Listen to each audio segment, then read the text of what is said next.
Just take yourself off mute and ask. Anybody? Hey, Amanda, it's Troy. Hey, Troy, thank you. I'll start. So, I got a buddy of mine whose daughter is looking to do golf, right? Not soccer related, but he mentioned to me about the NCAA eligibility website or whatever that we're supposed to register the kids with. And we were a bit confused on whether or not that was the school guidance counselor, or is that something that we do individually now as the parents and get that set up, or do we go through the school or somebody who's eligible to fill that stuff out? Any guys want to take that question? Yeah, pretty simple. It's player driven or parent driven. It's on your end that has to be done. So think of the NCAA eligibility center as kind of a washing center. Anyone that has aspirations to play at the NCAA level will have to register with that as well. So what that entails is that you create a profile, a platform. There is a cost associated to that. The last time I remembered was about $75 or $100. So you've got the money rackets everywhere, but unfortunately you have to be on it to play in it. And what they'll ask of you is to send transcripts, proof of graduation, and that determines an age of player. And pretty much what you'll find at the NCAA level, there's a little bit more cleansed environment. You're not going to find the 25, 26, 27-year-old athlete that you will do in the NIA environment in there as well. So it's a little harder for some of the European, South American boys coming over here if they've played and played professionally. And that's what the eligibility center does. It just determines eligibility, whether you play professional, whether you're academically eligible, and you have your core classes, which nearly every high school in America has as well, set up for. Does it help you out, Troy? It does. Thank you. So, I mean, but we should go ahead and start doing that our sophomore year, going into our junior year, getting signed up on that, or is... It doesn't hurt. There's not a hurry. Just put it on that to-do list. It's there. Your profile, once it's paid for, it's there for the entirety. So once you have your junior documents, you can send them down there. They'll approve. All that will be a problem is if you leave it late. You think about 3 months before you start preseason and you haven't put your forms in, coaches are going to call, coaches are going to say, and then you're going to have a bottleneck of thousands upon thousands of athletes trying to get themselves eligible in time for preseason. And for the fall sports, which soccer is, golf is tweeny. They don't start straight away, so there's a bit more time. We run into it every year where somebody is just not eligible, whether we've committed on an athlete late and they're like, sure, I'll come. And then like, all right, send transcripts, send this. It's just hard to. So if you guys do it in your junior year and then just keep things on top, I think it'll just be a peace of mind because there's a lot of stress involved in this recruiting process on both ends. Very good. Thank you. Thank you, Troy. Real quick, I just want to jump in here. Can you guys talk about emails from parents and why that's a no-no? I just deleted one yesterday. Sorry. Did they say they're really good at slicing oranges? That's why you should take their kid. No, he didn't offer to be on my staff or anything like that. I've heard some programs, have that guy. But I made a comment as you were talking about, parents prior, and they get a bad rap, parents. And I want to say this, that they can be awesome. They can be a great affiliate, and they can be a good supportive measure throughout the college journey. I think we're in a culture where we try to do too much for our kids, and having that trust in a program and coaching staff that will allow your son and daughter to grow into the young man and young woman is a peace of mind for you guys. So as you're looking for these profile schools or roster spots, I think that's something you got to keep in mind is, do I trust my faith and the coaching staff there for my son and daughter to allow them to be the person they need to be? So it's, right now we're in a case of teach a man to fish and feed him for the day. And I think my kind of message will be, teach him how to fish himself, so he can kind of feed himself throughout. And that's the tools we should be developing into our young kids to allow them to be not guaranteed success at college, because we can't do that. But in terms of to be able to fend for themselves and be able to have the questions and the interactions with the coaching staff that are going to happen. And the other point to that, guys, I kind of maybe digress, is you've got to keep things in perspective of the level. I know we all have our hopes and dreams, but there's a bell curve in life and nearly everything that we do. Never want to sell short anybody in terms of they might be able to play at a higher level, so they sell themselves short and go safe. No, I think we need to be put in optimal levels, and everybody's going to have the different wish list, whether it's an academic base, geographical base, financial base, just love this coach, I'll go wherever he is base. Everyone's going to have the different criteria, but you've got to find a level that's really kind of optimal for their kind of levels. And I say this in a kind of reverse point, is we get many guys that think they can play Division 1. And, you know, we might determine a player to be good enough on the developmental track to be at least in a squad, and especially the mid-majors that Longwood find themselves, we can be a little bit more like, yeah, you know, if, and there's a big if you, you know, work hard, dig deep, grow, mature, develop, look around you, learn from the upper guys, then you might have a good path, you know, sophomore, junior year. A few minutes might be sprinkled along the way. If that's okay with the character of the person, then they very well might enjoy that place. But if they come in with the mentality of, I want to start, I should be starting, I've been awesome every program I've been at, every youth club, and my ECNL B team coach and parents think I'm great, then there's going to be a mismanagement of what ideologies are going to happen when they arrive in pre-season. So as coaches, we see probably a little bit more the bigger picture and future development. And a young 17-year-old guy is going to live in the bubble. They're going to think, I'm awesome, I'm picked, this is it, I've made it. And then reality going to bite them in the butt when they arrive in pre-season. And we're not to know exactly how they feel about that. We just think these kids are good kids and good potential. And then the first few semesters unfold. Some make the adjustments and many don't. Yeah, that's really good. Amanda, I'll jump in there as well if that's Go fine ahead. with you. Yeah, Natalie, go ahead. Another really important thing when it comes to communication is not just avoiding parents doing it for you, but the importance of, again, this is part of you building relationships with the coaching staff. And so coaches don't necessarily, you know, the parent relationship is fine, but at the end of the day, we're not going to be seeing your parents at practice for 4 years. We're going to be seeing you. And so it's really important that we develop a relationship with you. We get to know you. And so even when it comes to emails from kind of third-party sources, that's becoming more and more common, where I'll receive an email from a third-party recruiting organization on your behalf, introducing you and telling me about you. And if I'll be honest, I delete those emails because it's the same thing like receiving an email from a parent, where at the end of the day, I want to know that you're interested. And when I get an email from someone else, I'm not sure if they're interested for you or if you're interested. And so again, it's really, really important in the process, developing relationships, and that's going to start with you doing the interactions yourself. That's really good. I want I'll to just add in there as well. Natalie made a good point and made me think as well. And the reason we delete is on a multiple levels. It's partly laziness, partly what Natalie said, we don't need to recruit the recruiting company or the parent. We need to know the person. On the other part is we get a lot of interest. A lot of interest. So we become more selective in what we want to bring. So we want to bring in, everybody wants the 4.0 student. Everybody wants the All-American. Everyone wants to have a guy that wants to come to program, is going to transform the program. Now, the reality is we're not all going to get All-Americans 4.0s depending on where we are in the totem pole, but we do have a choice of very, very good players. And if we have a differential between someone that can construct an email and build a relationship as opposed to one that is come from a generic source, well, you can answer the question which one we're going to choose. If there's a choice between a 4.0 or a 3.0, you know which one we're going to choose. So it's just trying to put yourself in the reality of the situation and allow you guys just to navigate that accordingly. real quick, Coach, what is our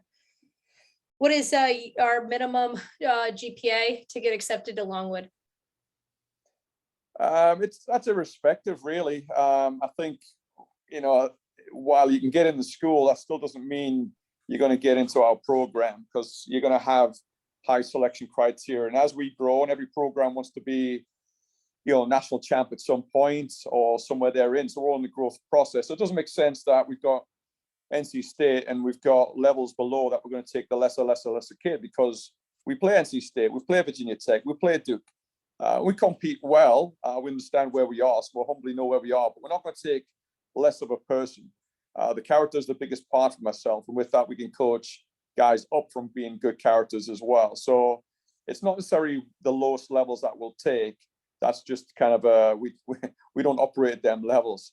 You know, right now our guys just finished the last semester, and I'm happy to say we're all at a 3.42 for 34 guys in our roster. And that includes 14 freshmen that we brought in through our COVID year as well. So our guys are getting it done in the classroom, on the field. We're being competitive as well. So minimums are there just for the school to get you in, but it's not something that we operate on.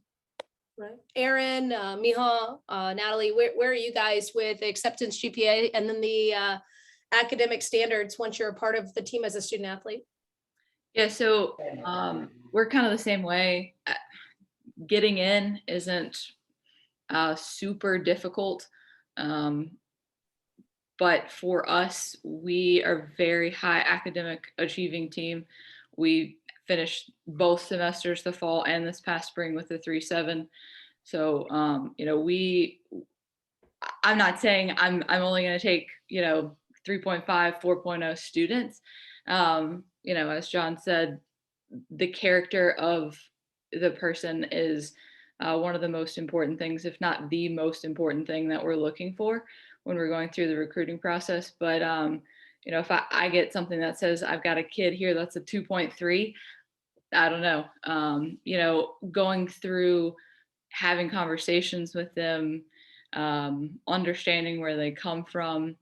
Ferrum in general is a big first generation college, and we pride ourselves on giving second chances. I've got girls on my team who had, you know, 1430 SAT scores. I've got girls on my team that have 900 SAT scores. It kind of doesn't really matter as long as when you come to Ferrum, you are committed to being a student athlete. And it can't just be about one thing. It has to be about being a well-rounded person. And that means performing on the field, performing in the classroom, you know, being a good teammate, doing a lot of service. Those kinds of things are really important. So I think you're going to hear that a lot, that, you know, it's going to be a little bit easier, you know, or not saying it's not Duke or something like that to get into the school, but it's a whole lot easier to kind of get into the school than it is going to be to get into the program. Right. Miha, NC State powerhouse. Where are you guys in this process? And he is a goalkeeping coach, by the way, guys, and assistant there at NC State. I mean, yeah, I mean, obviously, if you look at for example, for engineering school, that's where one of, I would say, top 5 schools in the country. So obviously, you know, if you don't have 3.75 GPA and 1260, I think, SATs, you have no chance to get into the program. Even if you are a student athlete, we don't have enough power to get you and place you to the program you want to be in. However, there are some ways that we could place you in the program that you can fix your grades, put your GPA higher, and then in a year you would be able to join engineering school or the major you're searching for, right? And then I would say a lot of students that come from international, you know, coming from Europe, they're going for basic majoring, like sports administration, business. So it's a little bit easier for them to get into it.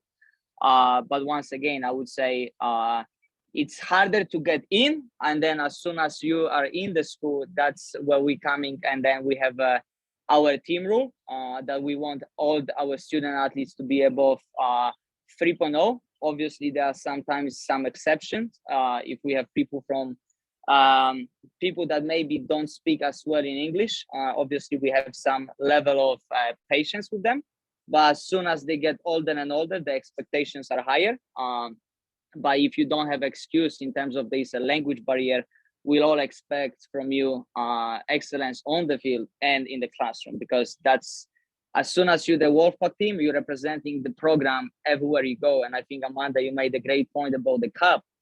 on Instagram. And when I recruit, I do the same thing. I'm just, as soon as I'm interested in some of the athletes, I'm just, first thing I do, I put the name and the internet in the Instagram. And as soon as I see some stupid stuff, if I can just say it literally, you're done. I'm just recruiting process is done, and I'm just mad at myself that I invested 20 minutes on somebody that didn't deserve those minutes. But again, I would say just the standards, and I would say the pressure when you're at ACC, when you travel a lot, when you play the big schools, where there is a lot of pressure on us, beating Clemson, beating UNC, and then obviously school requires tons of work. But one thing I would say, the resources that we offer in terms of advising hub, tons of advice, of tons of tutoring, there's no way you're not gonna be successful if you put the work in.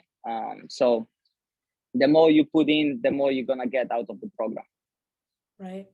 Natalie, how about you guys? Yeah, kind of on the same page as everyone else, where it's not necessarily your grades to get you into the school, but one thing to pay really close attention to just in the process, especially if you're looking at any smaller private schools, is going to be the scholarship money that you can get because of those grades.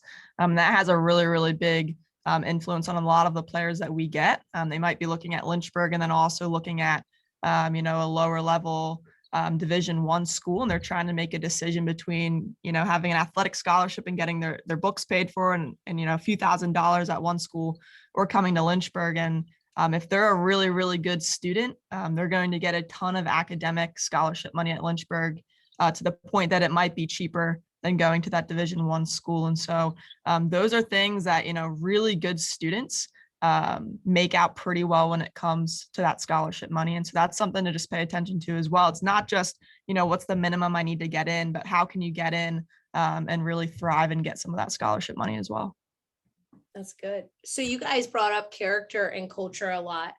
And I think that's terminology that's thrown around all the time. And we have a standard at RGA. I think some of you guys that have been with me at ID camps know about it already, but we require all of the kids to say yes, coach, no, coach, yes or no. Always introduce themselves to new people or new people that are coming in, or not new people coming in, but like existing players that are coming in and transitioning from to starting their session as they end the session, and fist bump, shake each other's hands and encourage each other. So those are some of our basic leadership standards and expectations among the goalkeepers in the academy. And I'm constantly stressing to them about why this is important down the road and how this is going to separate them from everybody else versus just leading with their talent only. Can you guys talk about just the things that you're looking and observing and looking for from a character culture standpoint, one at ID camps, but two through the recruiting process? I can start. I would say my vision for the ID camps, or for any camp you're gonna come when I'm running it, I'm always placing you into the same environment that we offer at NC State, where it comes, every coach is different. Every coach has a different philosophy, how the training flows. One of my biggest visions for the goalkeeper training is that we all participate. All the goalkeepers are very, very active in the training. So one of two goalkeepers may be in the goal, maybe in the main goal, but other two would be responsible for serving, with me serving. And then, as Amanda said, hyping each other, talking to each other in a positive way. Sometimes it may be negative way. I'm actually open. A lot of times, if the critic needs to be placed, I would rather actually my goalkeeper to say something, because it's gonna be taken a little bit more serious when it comes down from me. Obviously, I'm very critical in a lot of situations, but when you get the frustrated where service has not good enough quality, then the goalkeeper is going to actually think twice about it. And then one of the biggest rules I have to all my goalkeepers I'm working with, you always have to leave the field satisfied, no matter what. You may have a tough day, you may have not great session, but then there is a habit I want to create with you, where you can ask another goalkeeper for help. Hey, can you please stay with me for a few more minutes? I just wanted to work on something extra. So that's one rule number one, always leave the field satisfied. Rule number two, leave the problems behind. Can you be focused on the training session? how easy do you get distracted? Like, it's very easy to notice for a lot of people that there is during the sessions there may be emotional breakdowns because something isn't going right as you planned. Can you control your emotions? Can you stay focused? Can you focus on the next play? Can you fix the simple mistakes? So again, that's the next rule. You need to stay focused, and can you just eliminate the mistakes quickly enough to stay positive on the session? And then lastly, I would say would be supporting each other at all times. I don't place the goalkeeper in terms of 1, 2, 3, 4. I don't give you the numbers. There is always a purpose behind why you would, let's say, if main team needs 2 goalkeepers, right? And then 2 goalkeepers will stay with me on the session. Sometimes I'm gonna take a goalkeeper that's louder, combined with the goalkeeper that's not as vocal, just to maybe get some more vocality from this goalkeeper to open him up. So you need to find the purpose and then just stick to the role. Like Amanda, you said, yes, coach, do it. Your team needs to do something from you, do it. Don't ask questions, ask the questions after. So always be there for the team and your teammates. Anybody else on culture, character, and what you look for? Yeah, I can jump in. Regardless of IT camps, I'll get to a little bit of kind of the conduct in the IT camps, but we emphasize character, and I'll make an honest assessment. As a young coach, that wasn't my process. I was 29-year-old head coach at Longwood, and it was all about talent. We had to get good players, and at all costs. I didn't know they were coming in with baggage. I just saw good players. My lens wasn't leaning towards the kumbaya, the relationship side. That was something as I've grown, as I got older. So there's an old saying is like, talent will never be enough.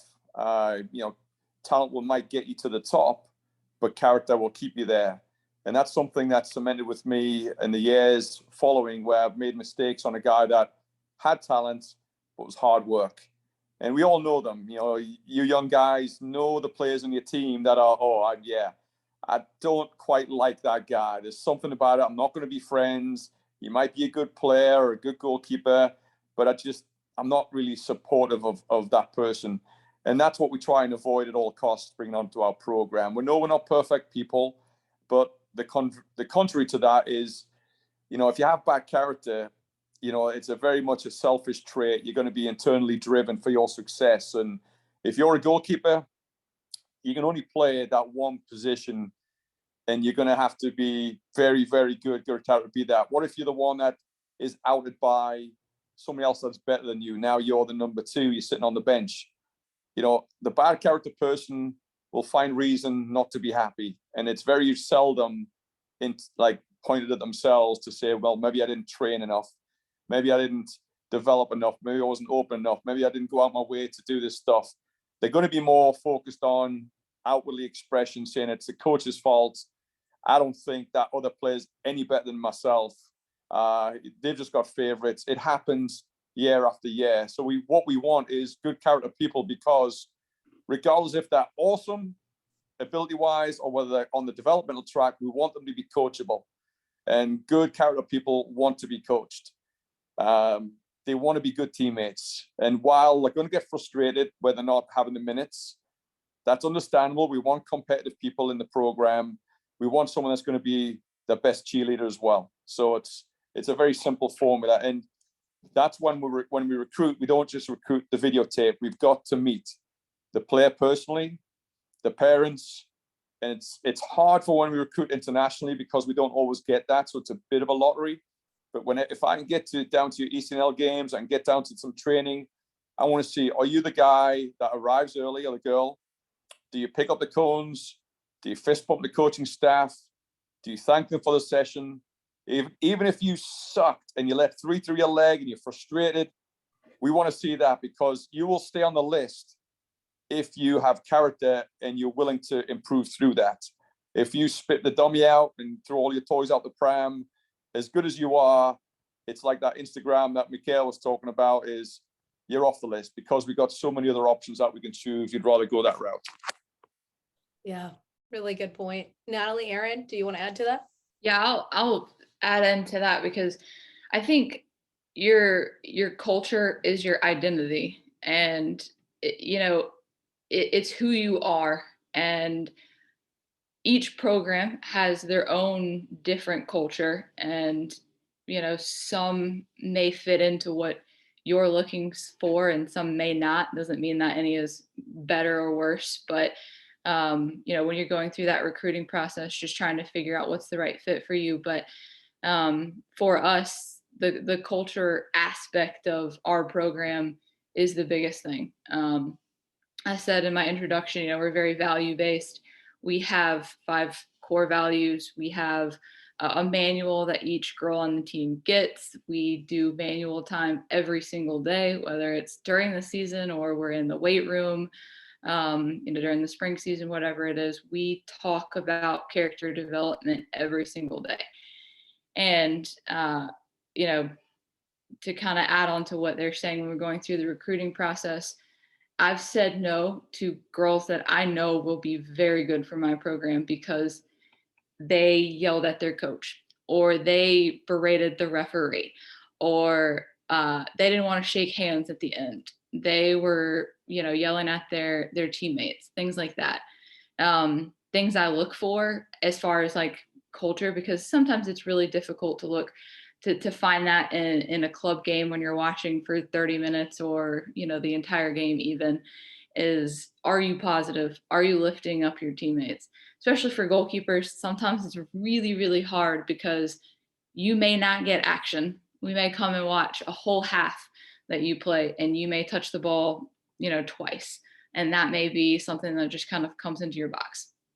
Are you communicating to your defense? Are you positive? Are you interacting? Are you celebrating when there's a goal? Are you happy for your teammates? Things like that, that we can see those little actions of who you are.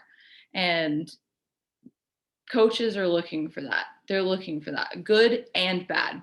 How are you interacting with your teammates is a really, really big one. And to be honest, and you guys know this as goalkeepers, you may not be, especially as a freshman, you may not be top choice.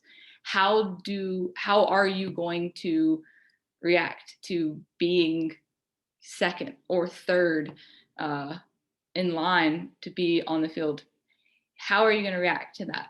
Amanda said, we had Ashley as a goalkeeper a couple years ago, and she worked for her. And I'll tell you, Ashley struggled because she wasn't number one for a while. And she made some very poor decisions of words that she said on the bench, and she learned from them.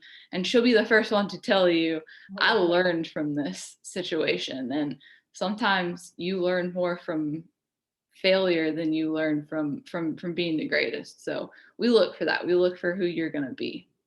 That's so good. Thank you for sharing that, Erin. A good point. And I want to ask this real quick. Showcases. A lot of you guys are playing at college showcases right now. And this is actually how I met John 4 years ago. I went, one of our players, Noah, who Natalie knows, plays at University of Lynchburg now, had the worst game ever at the Jeff Cup. I mean, his team just decided to shut down. Some of the guys didn't feel like driving down because the weather was bad. And so they had no subs, and they just essentially gave up, and he lost like 7-1 in front of like a line of college coaches at one of the biggest tournaments. And he's in his senior year. And he was like, nobody's going to recruit me. And this is before I was a college coach. And I just was like, come here. And I saw John. I said, John, I'm Amanda. I own RGA. Can you tell him, that failure's not final, right? And I want to talk, because some of our kids here have played bad games in front of coaches like yourself. And they come home thinking, oh, that's it. I'm done. I'm done for, they're putting me out to pasture. I have no opportunity. What do you guys, when you guys see a kid play a bad game that is in the recruiting process, but they hold it together, they stay positive, they keep fighting all the way to the end, do you write them off even if they have some talent and good character, or do you give them room to grow and you understand? What are your guys' thoughts as coaches? Yeah, I think it's all about the body of work. And so kind of what you're looking at holistically, it's not just one game, but how do they perform over, a series of games or a series of training sessions. And then, like you said, it's so much about how you respond to failure. And soccer ultimately is a game of mistakes. So, if you have one good pass, it could lead to one good shot, and that's how you win the game 1-0. And so at the end of the day, everyone's going to face failure, and it's more about how we compose ourselves afterwards and how we kind of take that next step forward. And so, we've all been there where you have a bad game in front of a bunch of college coaches. And again, it's so much of how you handle yourself. Do you snap in those moments, or do you hold yourself together? And then again, just looking at that body of work. So it's not necessarily one game or one moment or one goal or one great save. Even it's the body of work as a whole. We want to see what the response is. Now, sometimes you don't have the luxury of being able to hop and see another game for geographical. Sometimes it just happenstance and put the faith down that maybe that's the way it is. You just didn't perform on the day, and next, and unfortunately that's part of the business too. But if we do have opportunities, then resilience is a huge trait that we look for. No one's played a perfect game. I've never coached a perfect game. We want to see that grit. We want to see that person that's willing to get knocked down 5 times and get up 6. A lot of good things have grown well from manure. So it's just like, you're going to have crappy days, but can you grow from that? Yeah, that's good. Michal, I have a question for you. You're a goalkeeping coach, college. And this is something that we stress in our sessions about the importance of good service. And you talked a little bit ago about, we have up to 4 goalkeepers. Not everybody plays, and everyone else has touched on that as well. But how important is it to have good service and be working on your volleys and half volleys to make that goalkeeping session in college be successful, not to be considered to start, but just to help the number 1 and number 2 be ready in case they are called up to perform for the team? It's the key. Again, I would say it relates again a lot to culture and environment we create.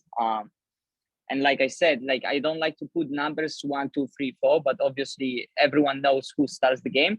The rotation is very rarely, but at the end of the day, what I'm trying to implement to the guys, that the starter is just the guy that plays, but we represent him. We represent the entire NC State. So if we don't have enough good quality service, that means that we fail when our starter fails. If our starter fails, we fail. And then obviously we need to look back into the situation, why we did that, right? And then I'm the type of goalkeeper coach that loves game-like scenarios, which means sometimes, unfortunately, coaches don't like to give out their players for their sessions. So we as a goalkeepers, we kind of need to create this instinct of how can I score? How can I, get in behind and try to finish? So it's very important that, there is a flow, there is a consistency of the training, because those situations make us better goalkeepers. So if you don't make a good service, and then, the next time the goalkeepers rotate, obviously the starter, he would be mad if 10 out of 10 times you kick the ball out of bounds, he would do the same. So this is basically not acceptable. And then usually I would say, if there is a ball goes out of bounds, I would try to give some rest and try to go one more time. But I would say there is a culture where there is high expectation, and then it's like a basic level, and it comes down for me to recruit. I think you guys mentioned already this, failure when the goalkeepers come to you on the ID cams. Those are the things you are looking at, and then you might be surprised on how I'm looking at the goalkeepers when they're coming for the goalkeeper cam. I may not look sometimes even at you when you're on the goal. I may look at you while you're serving the ball. If you don't do this well, or if you don't react well to the comments that your coach makes you, or your teammate makes you, then it's already question mark. Are you gonna fit to our culture? And I just wanted to add to the comment that you guys were making before, while you guys going to showcase watching the game. I'm actually hoping every time that during the first 5 minutes, goalkeeper makes the mistake, like very bad one.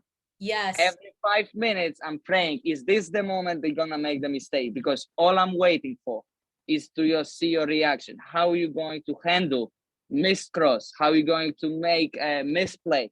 Yep. And I just want to relate to latest National Cup final, University of Washington, Clemson. Keeper from Washington, great season. First 5 minutes, makes a horrible play, makes the mistake.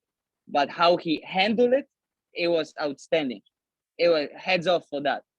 So just I wanted to relate quickly on the comment before. Such a great point is how do you manage failure? Can you rebound, or are you the goalkeeper out there and you shank 2 balls in a row and you're slapping yourself in the head and becoming a head case, and we have to pull you and put in the next goalkeeper?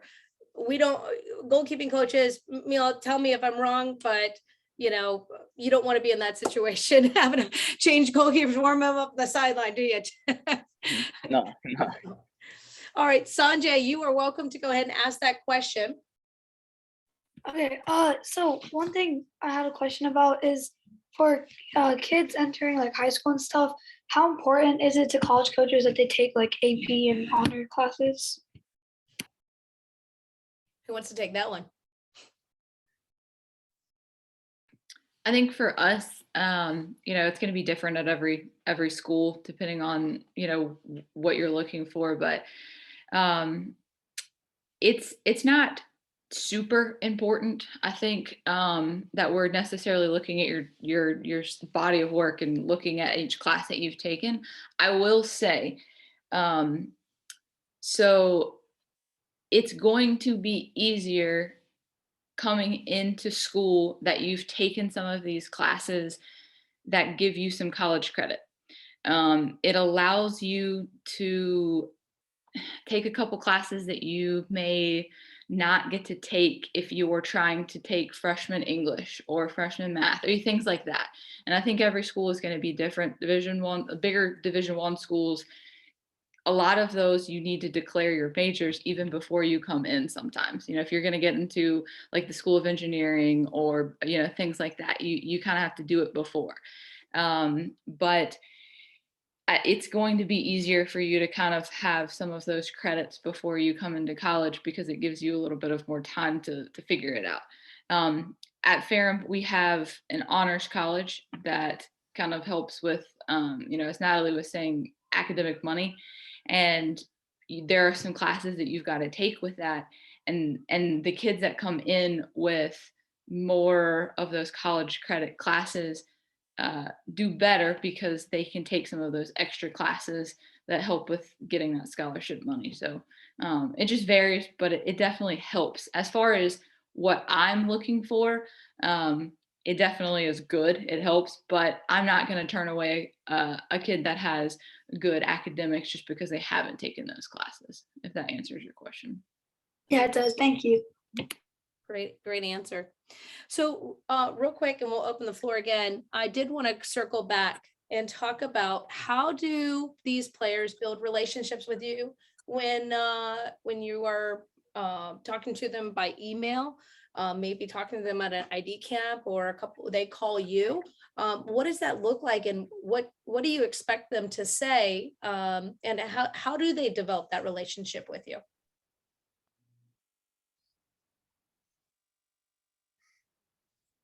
I'll go again. The relationship is incredibly important. A first email, as we've kind of said, the emails that are generic, we don't like those. Most college coaches are going to tell you, I want something that's really personal. But the first phone call, I want you to have questions ready. When I'll kind of go through a spiel, I'll tell you about the school, I'll tell you about the program, give you the background on it, and then I want you to have questions. Have questions ready that you want to ask me, and they can be very generic. They don't have to be program based. It's great when you do have those, but ask questions in that phone call, and then follow up. I text, we'll phone call, I try to set up phone calls with our girls that we're really, really recruiting every once in a while, but text me, tell me how your club game is going, tell me how your high school game is going, tell me what's going on with your life. Did you get a summer job? You know, are you playing another sport? Did you run cross country? Like things like that. What are you doing? I want to know that stuff. And the more that you interact with me, the more that you're staying on my radar. The more that I'm interacting with you, the relationship that we build will go back and forth. If I text you and you don't answer for 2 weeks, I'm like, all right, she's not interested. You know, he's not interested in what's going on. So that relationship is everything. And you know, staying in, having that relationship, I will offer people that maybe I wouldn't have necessarily offered just because I'm like, they're gonna be such a good fit. Now, I'm not saying I'm offering kids that can't kick a soccer ball, but you know, I may say, hey, look, I want this kid on my team. She's going to be such a great fit for the program and the school. And, you know, that's what we're looking for. So for that relationship is everything. So true. I always heard this. We do not recruit you. Sometimes we do, but typically we do not recruit you. You recruit us. It's reverse. So really, really, really good answer there. Real quick, I'm going to open up. Does anybody have any questions that they want to ask really quick? Anybody? Okay. I want to just change gears. We got some student athletes here. And real quick, I want to have Charles speak to this. Oh, Jeremiah. Thank you, Charles. Jeremiah, go ahead and ask that question. What if you don't make your high school team? Like, what would be the best way to take that? Say that again. If you don't make your high school soccer team, what would be the best way to take that? To tape your games? Like, How to process not making yes, ma'am. getting cut? I'm not sure I follow your question, Jeremiah. Are you saying like, No. will they stop looking at you if you don't make your high school varsity team? Like, what would be the best way to like taking the steps forward after that if you don't make it? I see. Who wants to take that question? If you don't make your high school team and that maybe you're playing limited on club, how can you get recruited? I think I actually can answer that. Okay, Mason. I got cut from my high school team my freshman year of high school, and I think the best way you can look at it is you have to be a very critical self-evaluator. So it's very likely that your coach isn't against you. Like it probably is that you weren't good enough that year, and that's okay. You're young throughout high school. You're very young through the whole recruiting process. It's just you have to be able to look at yourself as what you are and what you brought to a tryout. And that's with any tryout, whether that's club tryout, a high school tryout, any sort of situation. And you say, what can I do to make myself stand out the next time I do this? Or what could I have done to be better for the next time I do this? And if you're able to do that, and then you go back and you're really committed to something that you want, you're able to get the results you do want. I think that's probably the best way that you can go about handling that sort of thing, because it will happen to somebody. It will. And it's about your reaction. That's the biggest thing. And then like you said, what you do to follow up to come out again. Does that answer your question, Jeremiah? Cool. All right, changing gears real quick. There's another opportunity for Charles. Yeah, I'm gonna have you. What are you saying? There's someone else has a question. Coach Amanda. Oh, somebody? I'm sorry. I have a quick question. Go ahead. Hi, Anna. Hi. I had a quick question just about like highlight reels. So I have made a highlight reel, but I had a quick question about just how many approximately should I do I need to make, and what should be in them for different reasonings, to see, or if I should, when I'm emailing, should I put more than one, or should I just do one and then over a period of time send different ones? Since you're a goalkeeper, Mihal, can you answer that question? That would be, I think, a really good question for you. Sure, no problem. I think First of all, you need to know what school you're looking for, because each school has a different system of play, different style of play. Just the example, for example, if you would come to Florida Gulf Coast University, we were very playing out of the back oriented. So if I was presenting any goalkeepers that I was interested in, they needed to show in the highlights reel great distribution skills, playing between the lines. So that would have to be your main focus in the highlight video. How good are you in distributing the ball with the pressure and without the pressure, with your left and right foot?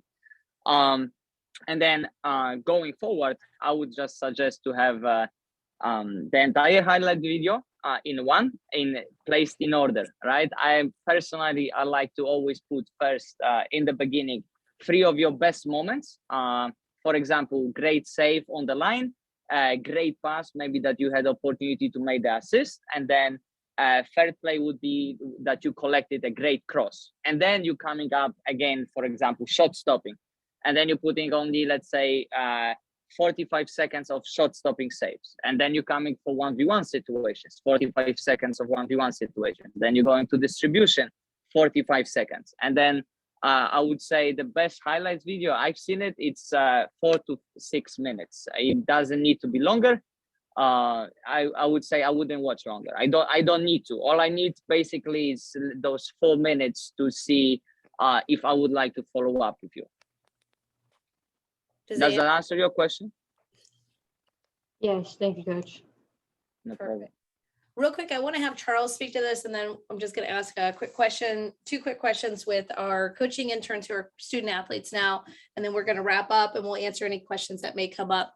But Charles, can you talk to us a little bit about playing club and intramural?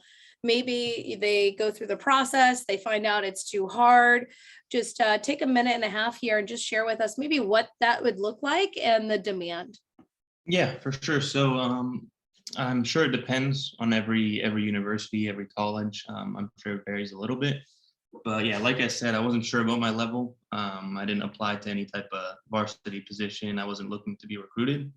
And when I got to American, I noticed that they had a club soccer and they have open tryouts. So anyone can go. So the level can range from someone that thinks they're at that level and someone that's actually been to a very high level and just didn't want to go with varsity because of any other reason.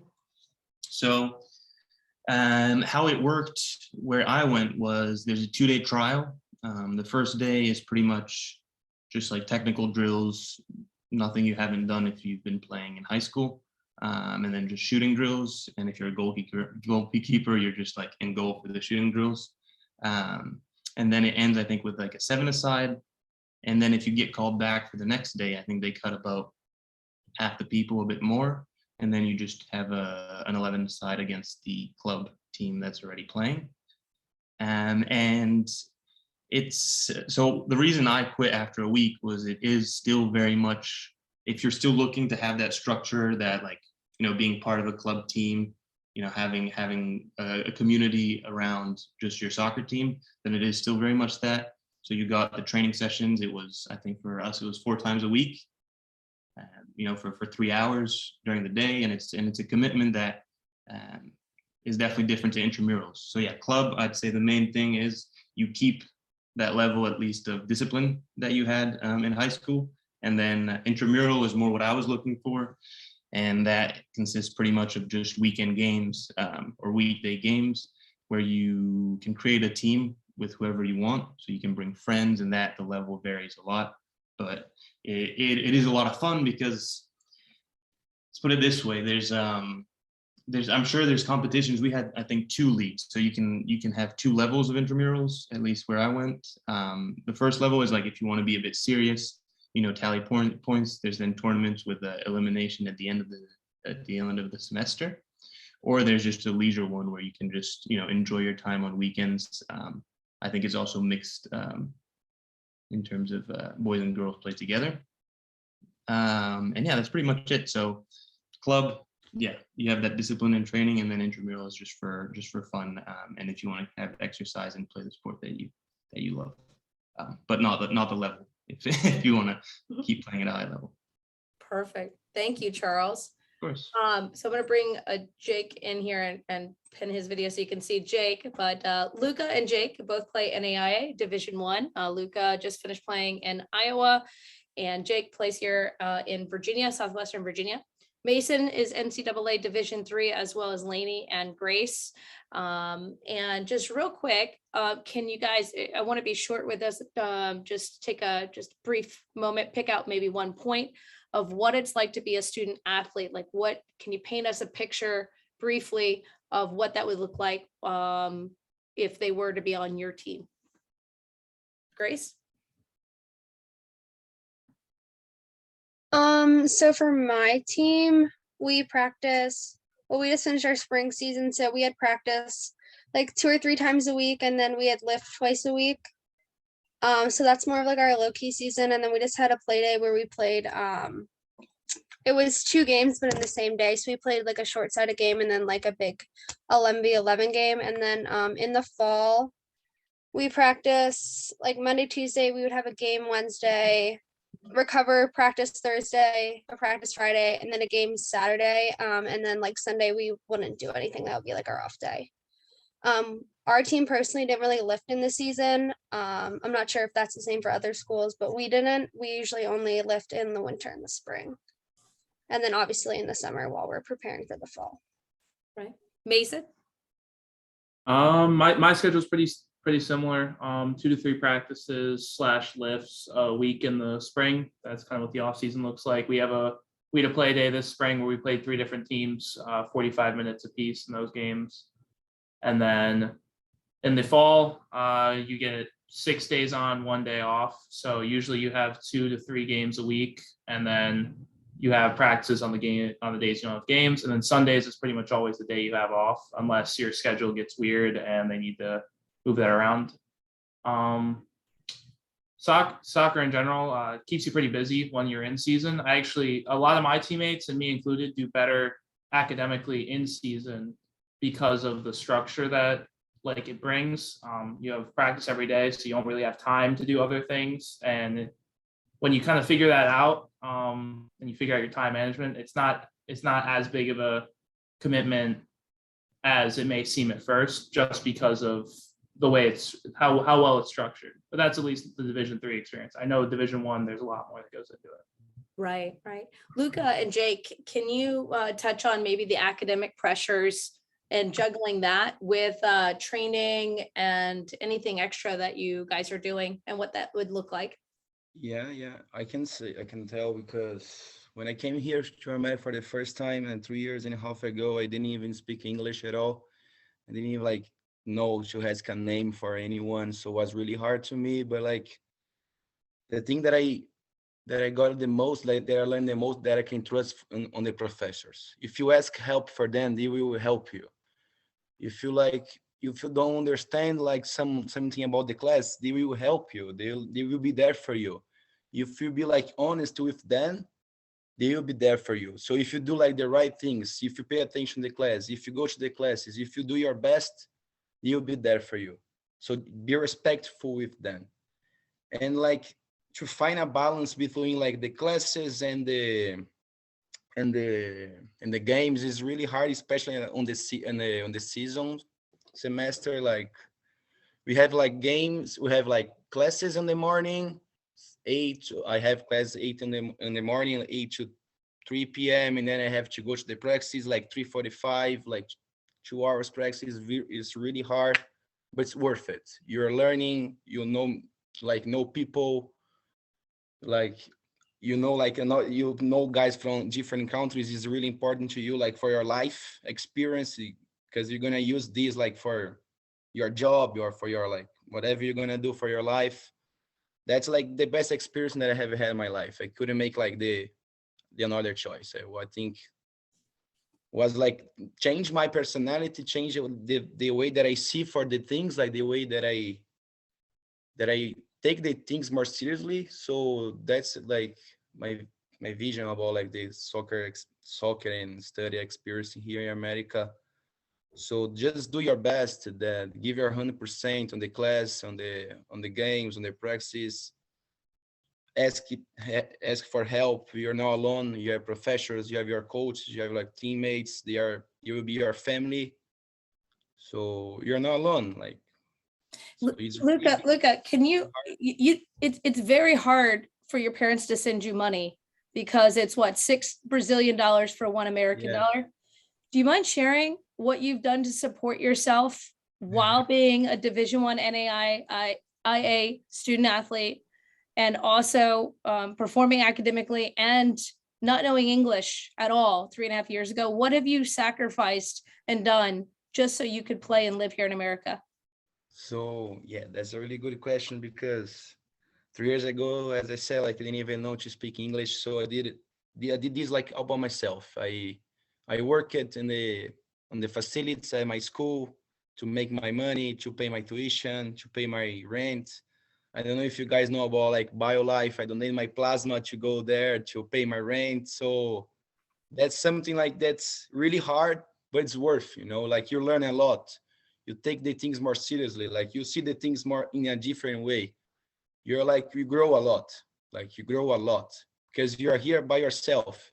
You don't have like, I'm talking about me, like I'm here by myself. I don't have anyone and I have my family. I haven't seen my family for like 1.5 years. So that's really hard to me. So, but like, it's worth, I know I'm doing something that I like. I'm doing something for my future. So make the things happen. Like if you do the right things, if you take like the responsibility about like your actions, and you'll be great. You'll be like successful. Just do your things and try to find a balance between like college, school, and your social life. You have time like to hang it out with your friends. Like everything like has your own time. Like you have time like to go to the practice, to study, to hang it out with your friends.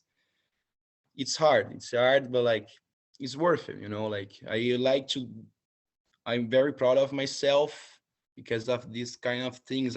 I'm by myself, so I don't ask money for my parents because of the situation in Brazil. It's really hard because to get $1, they have to pay 6.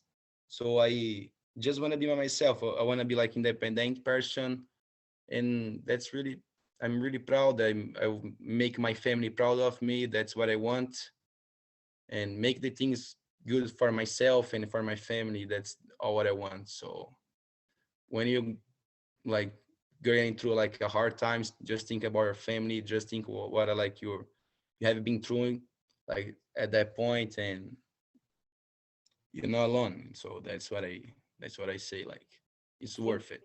Thank you, Luca. All amazing points and a lot of sacrifice, but it is worth it. You're right about that. Yeah, that's the best experience that you ever had like in your life. I'm pretty sure. Yeah. All right, wrap it up here real quick. Jake, 1 minute. Lainey, 1 minute. What is your favorite part of being a student athlete? Just definitely the connections you make. You only go through college once, most of us do. So it's all what you make it. I go to a small school and a lot of people there are really critical to the environment that we have and the culture because it's so small, but it's really what you make it. It's the connections that you make with your team, your coach, everything. So I would say just make connections and then put yourself out there. Even if you're a little shy, it's always good to put yourself out there and join a club or two if you have time. I mean, soccer is very time consuming, but anywhere you can to get involved in the campus community is a good idea. So thank you, Jake. Lainey?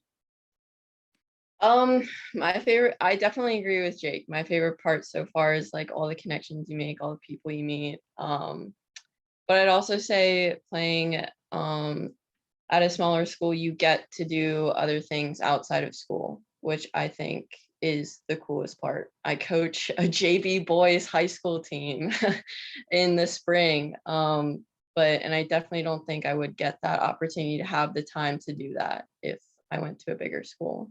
So that's good. So just we're closing up here, guys. Does anybody else have any last final questions? Take yourself off mute and just shout or ask it. No? All right. So question for everybody. Has this helped you guys parents wise tonight? Answered the questions, given you a better perspective? Good. Yeah. And we're here as well as these guys. You can, I'm sure they, will say as well, please reach out to them, reach out to myself. We do have the recruiting pathway guide, and that is basically a book that we put together. I will send out more info on how to get that, but that's what it looks like, spiraled and bound. It's a hard copy, and it's meant to help you on your 4-year journey through this process and so forth. So, but thank you guys for being a part of RGA's and tonight's meeting. And please take yourself off mute and thank all of our staff and college coach friends here for taking a time out of their busy life and part of their vacation. And please thank them and send them any kudos and feedback. But if you have any other questions, feel free to reach out. But let's thank these guys. So Thank you. Thank you. Thank you. Thank you. Thank you, coaches.